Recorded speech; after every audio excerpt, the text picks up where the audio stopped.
What are the greatest dangers that the American people face today that impede the goal of a free society? There are 5. The continuous attack on our civil liberties, which threaten the rule of law and our ability to resist the onrush of tyranny.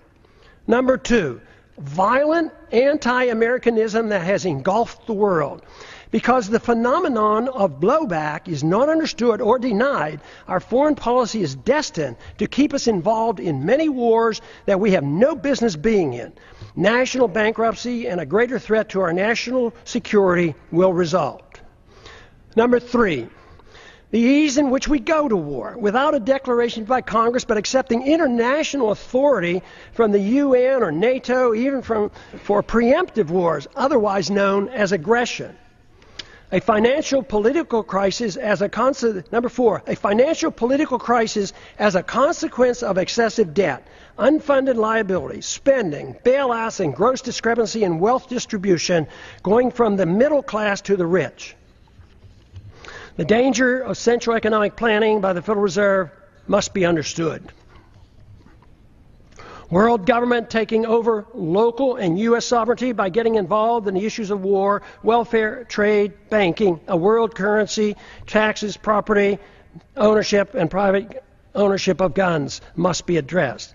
Happily, there's an answer for these very dangerous trends. What a wonderful world it would be if everyone accepted the simple moral premise of rejecting all acts of aggression. The retort to such a suggestion is always, it's too simplistic, too idealistic, impractical, naive, utopian, dangerous, and unrealistic to strive for such an ideal. The answer to that is that for thousands of years, the acceptance of government force to rule over the people at the sacrifice of liberty was considered moral and the only available option for achieving peace and prosperity.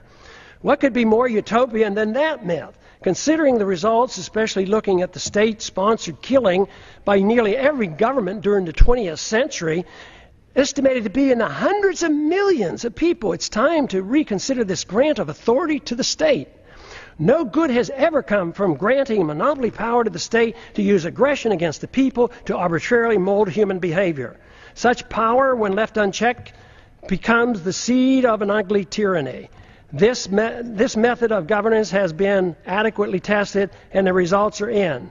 The reality dictates we try liberty. The idealism of non-aggression and rejecting the offensive use of force should be tried. The idealism of government-sanctioned violence has been abused throughout history and is the primary source of poverty and war. The theory of a society being based on individual freedom has been around for a long time. It's time to take a bold step and actually permit it by advancing this cause rather than taking a step backwards as some would like us to do today. Today, the principles of habeas corpus, established when King John signed the Magna Carta in 1215, is under attack in our own government. There's every reason to believe that a renewed effort with the use of the internet, that we can instead advance the cause of liberty by spreading an uncensored message that will serve to rein in government authority and challenge the obsession with war and welfare. What I'm talking about is a system of government guided by the moral principles of peace and tolerance. The founders were convinced that a free society could not exist without a moral people. Just writing rules won't work if the people choose to ignore them. Today, the rule of law written in the Constitution has little meaning for most Americans, especially those who work in Washington, D.C. Benjamin Franklin claimed, quote, "Only a virtuous people are capable of freedom." John Adams concurred, quote, "Our Constitution was made for a moral and religious people. It is wholly inadequate for the government of any other." A moral people must reject all violence in an effort to mold people's beliefs or habits. A society that boos or ridicules the golden rule is not a moral society. All great religions endorse the golden rule. The same moral standards that individuals are required to follow should apply to all government officials. They cannot be exempt. The ultimate solution is not in the hands of the government. The solution falls on each and every individual with guidance from family, friends, and community. The number one responsibility for each of us is to change ourselves with hope that others will follow. This is of greater importance than the working on changing the government. That is secondary to promoting a virtuous society. If we can achieve this, then the government will change. It doesn't mean that political action or holding office has no value. At times, it does nudge policy in the right direction. But what is true is that when seeking office is done for personal aggrandizement, money, or power, it becomes useless if not harmful. When political action is taken for the right reasons, it's easy to understand why compromise should be avoided. It's also become clear why progress is best achieved by working with coalitions, which bring people together without anyone sacrificing his principles.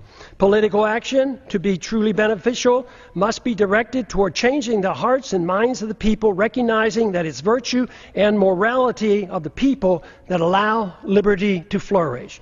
The Constitution or moral laws per se have no value if the people's attitudes aren't changed.